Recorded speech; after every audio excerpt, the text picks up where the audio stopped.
Hello, I'm Dirk from Epihunter, and it's my pleasure to present to you today the interim results of our clinical validation study. First, my disclosures. As mentioned, I'm co-founder and I'm also shareholder of Epihunter. Before I go into detail about today's results, I want to present you to Epihunter solution. Epihunter uses a consumer EEG headset that looks like this, and it's very easy to put on and off. So you just put it around your head, it has an elastic band, and then it records roughly the F1, F7 EEG signal automatically. This EEG signal is streamed towards a mobile phone using Bluetooth, and on this mobile phone, our core algorithm is running. This algorithm will analyze in real time the EEG and look for clinical absence seizures. When a seizure is detected, it can notify the people around by making a noise, by buzzing, or by flashing a flashlight, but also the seizure is logged in our cloud platform. This cloud platform can later on be consulted either in a seizure diary, where you get an overview of your seizures over the past days, weeks, months, or by a professional in the neuro portal or in a special report aimed at medical professionals, at doctors, to get an overview of the seizure load of a certain user. As you use a smartphone, we also added a very special feature. We can also automatically video record the seizure. So when a seizure is happening, we switch on the camera, the front camera of the mobile. When it's facing towards a person with epilepsy, to automatically record the seizure. And even more, we implement it in a way that even 30 seconds before we detect the seizure, we go back and we have also video from 30 seconds prior to the seizure onset. So we can video as well this very important period leading up to the seizure. Epihunter is a CE cleared medical device. It's available in Europe and in Australia and New Zealand. Before I present today's results, I will first sketch the prior validation studies we've done.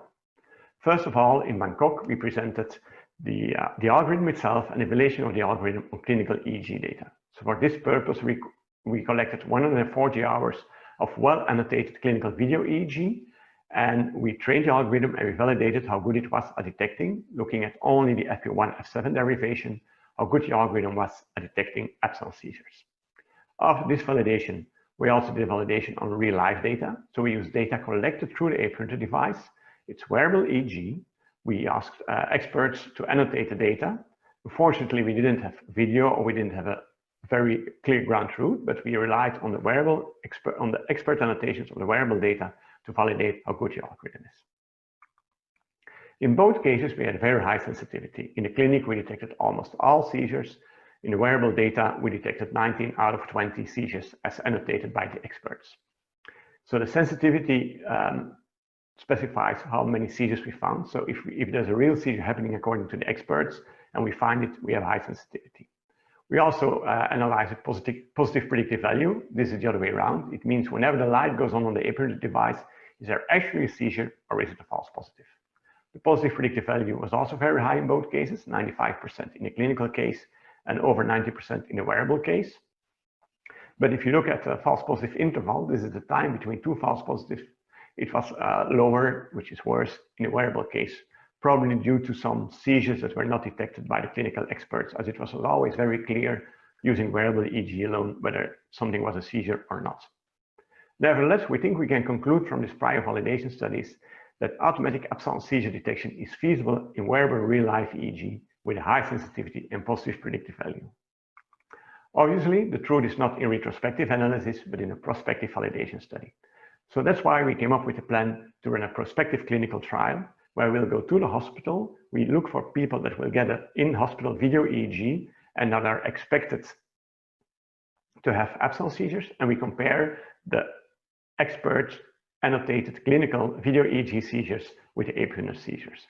Our goal is to have 40 subjects in this study, and it's a multi-center study running in Boston Children's Hospital in Boston, in Belgium, Denmark, and the country Georgia. And we're very happy to have received a grant from the Epilepsy Foundation to get this study up and running. We compare Epihunter automatically detected seizures on the fly, so in real time, with two kinds of ground truth seizures. First of all, we compare it with spike wave complexes of 5 seconds or more. This means we look only at the clinical EEG, and the experts will annotate this is a spike wave complex of 5 seconds or more. And on the other hand, we compare it with real electroclinical seizures defined as a spike wave of more than 1 second plus clinical symptoms. Obviously, the electroclinical seizures are the real ground truth, but as the Epihunter device is only seeing the EEG and not using currently the video or something else to look for the clinical correlation, we thought it was a more honest comparison to compare Epihunter versus SW5. Today, I can present you the interim results on 18 subjects in 2 centers. Unfortunately, we had to exclude 5 subjects because of poor wearable recording, probably because the headset was not worn properly. And we compare the Epihunter automatic detections versus the expert annotations in each center. So the results I'm going to show are about 13 subjects, over 40 hours of data, and we detected 74 SW5 seizures or 85 electroclinical seizures. And I'm very proud to say that results are, at least in my maybe a little bit biased view, very positive. First of all, the positive predictive value is very high. We only had 1 false positive seizure. So only once did the Epihunter device say, hey, there's a seizure happening, when there was no real seizure happening in the ground truth.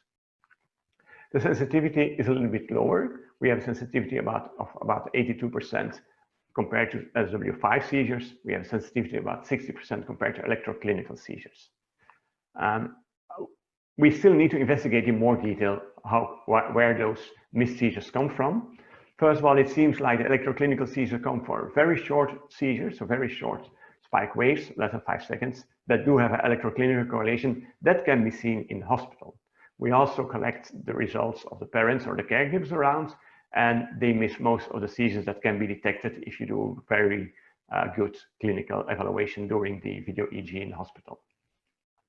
So I think from the interim results, we can conclude that Epihunter has a high specificity, only 1 false detection to detect seizures, and the sensitivity is good, at least compared to SW5 or spike waves of more than 5 seconds.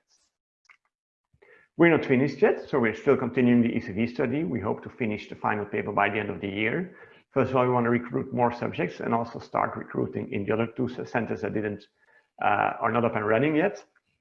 And also we want to do more detailed analysis. So we want to see where does the poor wearable recording comes from. We do detect it somehow in the device, so how can we avoid it or at least notify the people better when the signal is not as we would expect it. We also want to see whether there's dependency between the kind of epilepsy or the subject and the outcome of the device. For example, it seems that most missed seizures are also in a person with slightly different spike waves than you would expect from a normal child with absence epilepsy. And we also will run the Epihunter algorithm on the clinical data. The Epihunter algorithm on its own is device independent, and we want to show that it performs equally good or almost as good on the clinical data as on the wearable data. Obviously, we also have plans beyond the study. We're thinking about including an awareness test in the app on the mobile phone, which means that when we detect a seizure, we will somehow prompt the user to check whether they're aware or not, which will really add another source of information to avoid having only the EEG.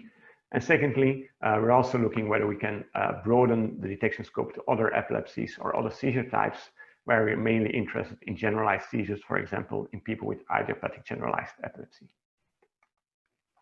Before I leave the floor to questions, I want to thank all the collaborators in this study. First of all, I want to thank the team within Epihunter. It's really a team effort. You need a lot of different disciplines to get a device like this on the market and up and running. But also, I want to thank the clinical partners, Sandor, Georgie, Alex, and Lieve.